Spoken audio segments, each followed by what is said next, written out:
Action. Assalamualaikum warahmatullahi wabarakatuh. Perkenalkan, nama saya Jiwa Mira Permana. Saya ingin mewawancarai public speaking bersama Pak Angga. Pertanyaannya, menurut Anda apa kunci utama menjadi pembicara yang baik?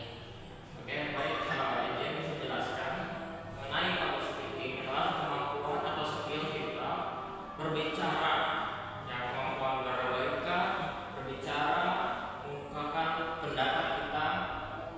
Untuk pertanyaan utama, apa kunci utama agar kita dapat public speaking kita itu baik, bagus, dan enak didengar oleh orang lain atau audiens? Kuncinya pertama adalah harus percaya diri.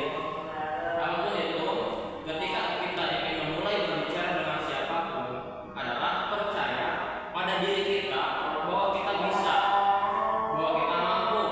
Itu kunci yang pertama.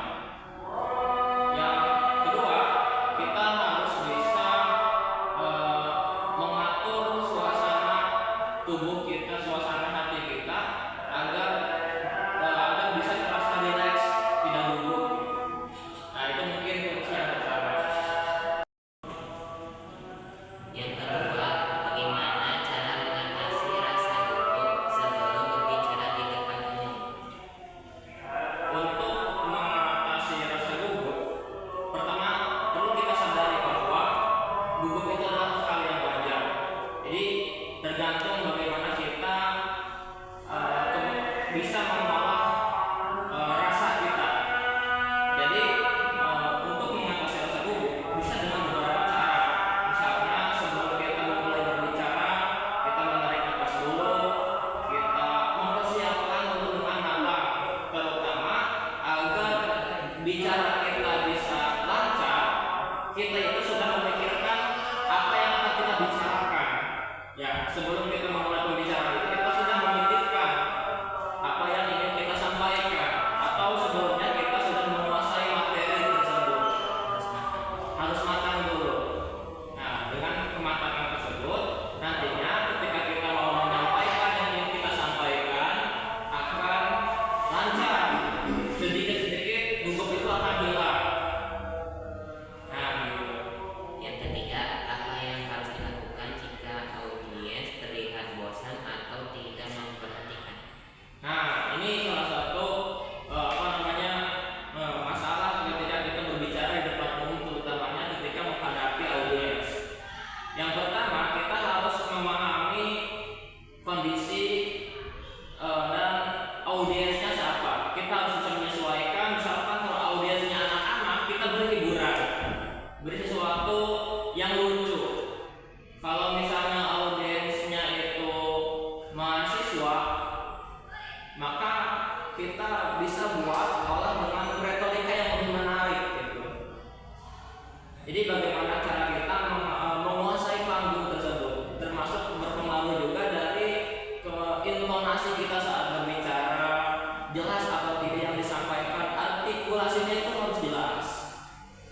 Nah, begitu mungkin. Atau bisa juga menggunakan beberapa metode seperti storytelling, kita bercerita, memberikan contoh agar dapat mudah dipahami oleh audiens. Begitu mungkin kira-kira. Yang keempat, bagaimana cara menggunakan nada suara agar pembicaraan terdengar menarik? Nah, termasuk dalam menggunakan nada, suara, intonasi itu juga merupakan satu poin yang penting ketika kita berbicara di depan umum misalnya gitu. Kalau misalnya kita disediakan mic ya, itu jangan terlalu dekat, karena kalau terlalu dekat akan suaranya itu gemanya ngerebak, kurang jelas. Begitupun kalau terlalu jauh kurang terdengar, jadi agak sedang gitu. Dan dalam intonasi juga tergantung dalam pembahasannya apa. Misalnya ketika kita membahas serius, agak ditinggikan suaranya.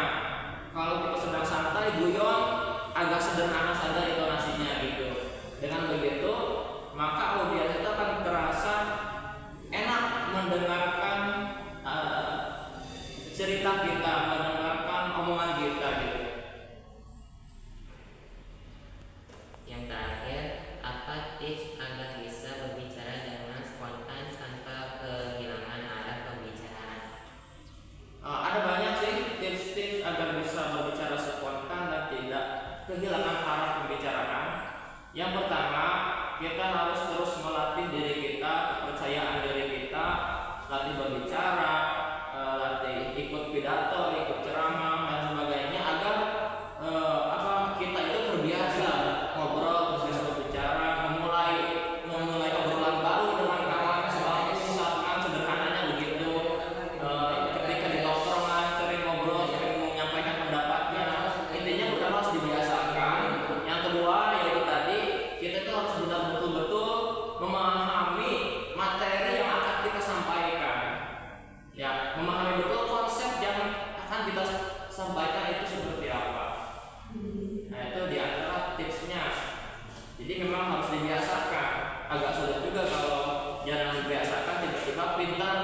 berbicara di retorika. Yang kedua, yang ketiga, harus sering membaca buku. Membaca buku itu penting karena itu akan menambah kosakata di dalam pikiran kita, sehingga ketika kita membuka berpendapat, berbicara itu tidak kehilangan kata-kata.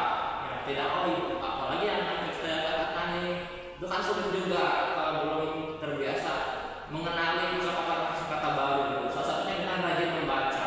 Yang kedua harus rajin berdiskusi dan berdialektika. Nah, salah satunya gabunglah di organisasi. Salah satunya bisa gabung di HRI gitu. Kalau ini lancar berbicaranya. Ada pelatihan khusus tentang public speaking. Mungkin sekian dari saya begitu.